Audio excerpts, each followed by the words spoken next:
Jumpa lagi dengan Madam. Semoga kalian sehat dan bahagia.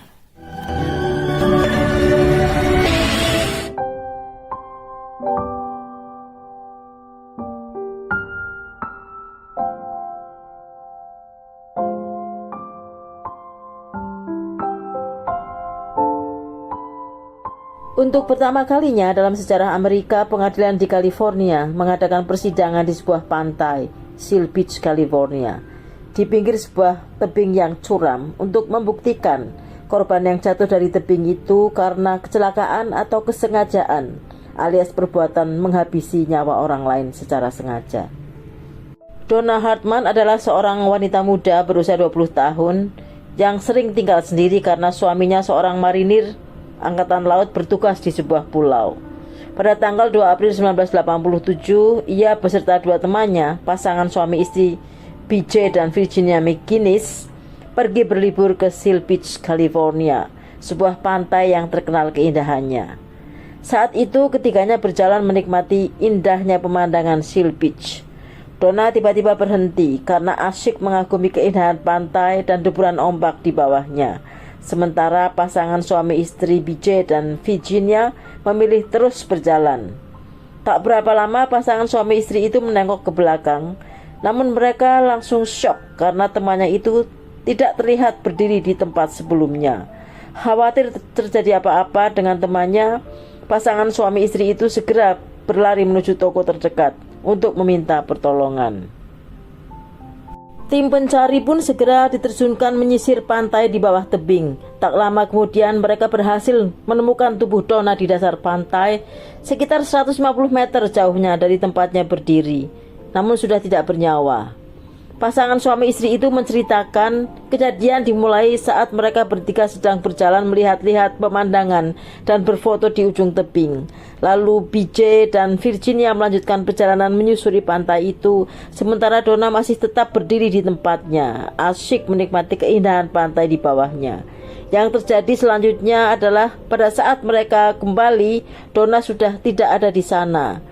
Mereka berdua panik, lalu bergegas ke toko terdekat untuk meminta bantuan. Hasil otopsi tim forensik, Donna mengalami trauma pada kepala bagian belakang. Berdasarkan investigasi dari hasil otopsi, tragedi tersebut murni kecelakaan karena memang kecelakaan seperti itu sering terjadi di sana. Namun keluarga Donna merasa ada sesuatu yang janggal. Mereka yakin itu bukan kecelakaan. Kenapa Donna bisa berada di atas tebing padahal dia takut ketinggian?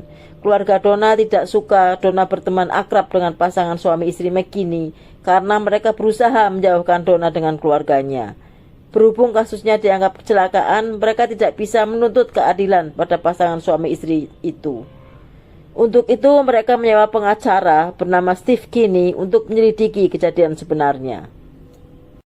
Hal pertama yang dilakukan Steve adalah meminta foto kepada pasangan suami istri itu beberapa waktu sebelum Donna terjatuh. Dengan senang hati mereka memberikannya dalam bentuk flash disk.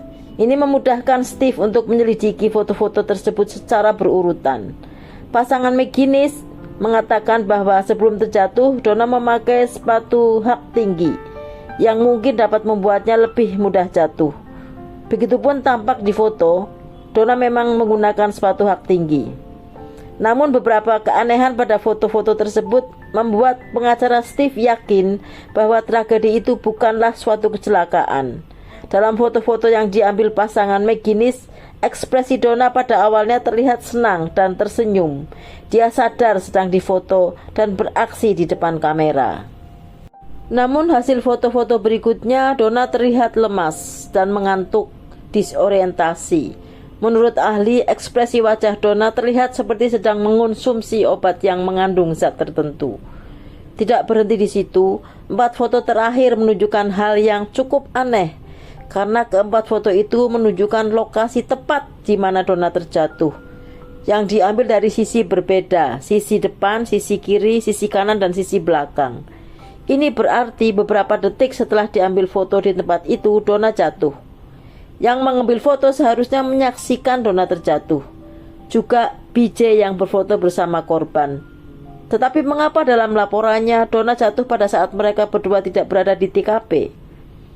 Berdasarkan bukti-bukti tersebut, Steve kini menghubungi detektif Scott Lawrence. Dari bukti-bukti yang diberikan kepadanya, detektif Scott yakin bahwa tragedi itu bukanlah kecelakaan, tapi kesengajaan. Masalahnya bagaimana cara membuktikannya.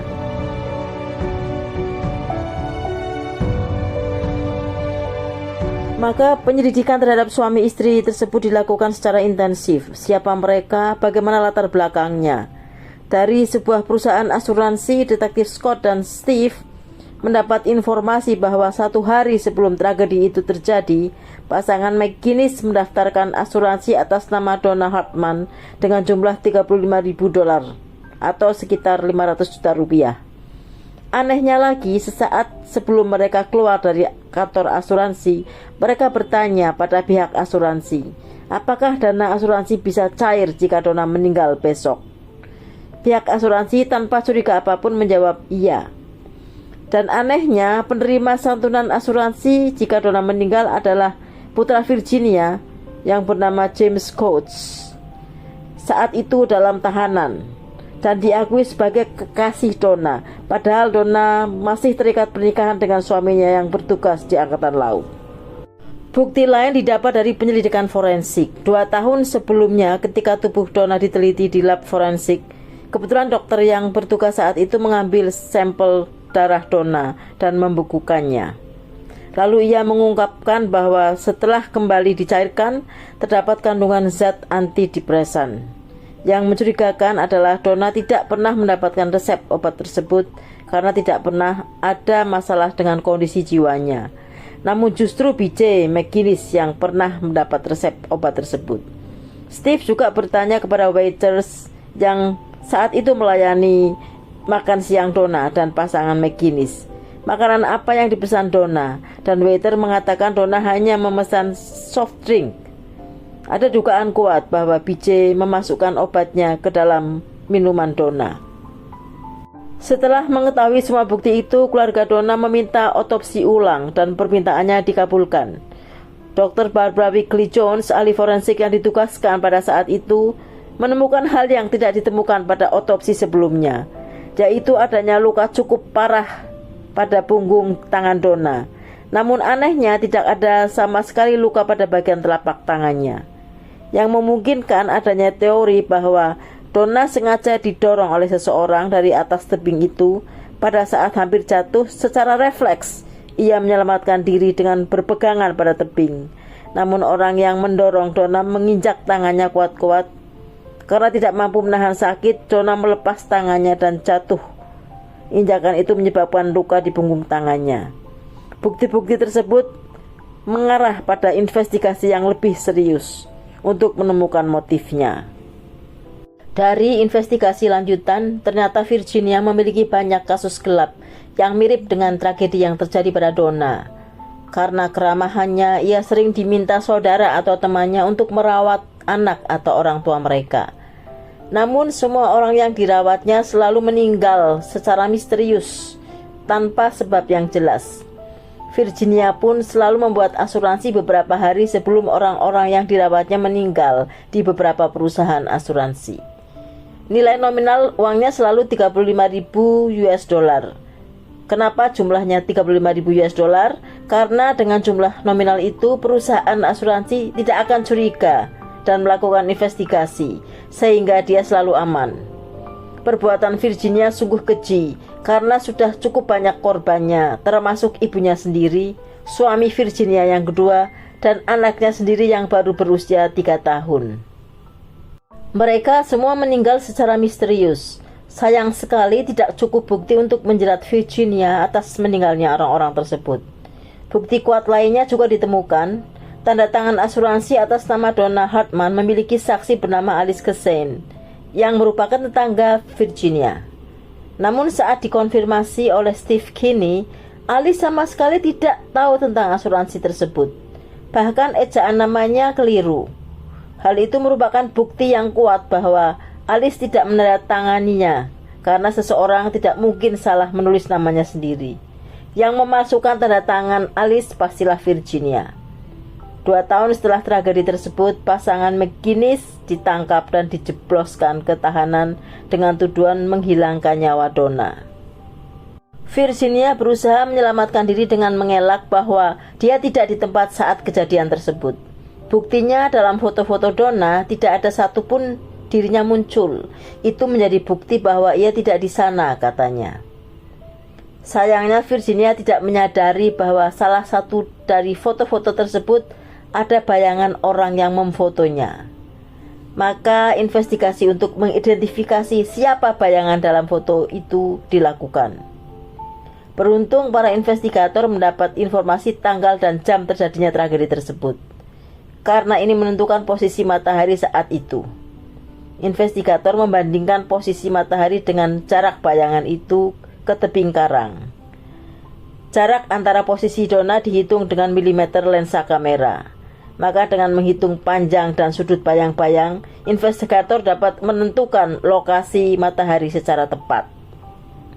Dari posisi matahari dapat dihitung tinggi yang sebenarnya dari bayangan orang yang mengambil foto. Hasilnya ternyata 5 kaki 6 inci atau 170 cm persegi. Dan itu tepat sekali dengan tinggi badan Virginia. Karena tidak ada wanita lain yang memiliki kemungkinan berada di posisinya pada waktu itu, ia tidak dapat mengelak lagi. Sidang untuk keduanya pun digelar, sayangnya BJ meninggal sebelum keputusan hakim. Namun Virginia di sisi lain menjalani persidangan di tebing Seal Beach selama 3 hari penuh. Persidangan yang mencatat sejarah di Amerika, karena diadakan di tebing dan waktunya sangat panjang. Akhirnya Virginia dijatuhi hukuman seumur hidup atas semua pelanggaran hukum yang dilakukannya. Dia meninggal di penjara pada tanggal 25 Juni 2011 di usia 74 tahun. Sekian dulu guys, semoga kita bisa mengambil hikmah dari cerita ini. Dan terima kasih sudah menyaksikan.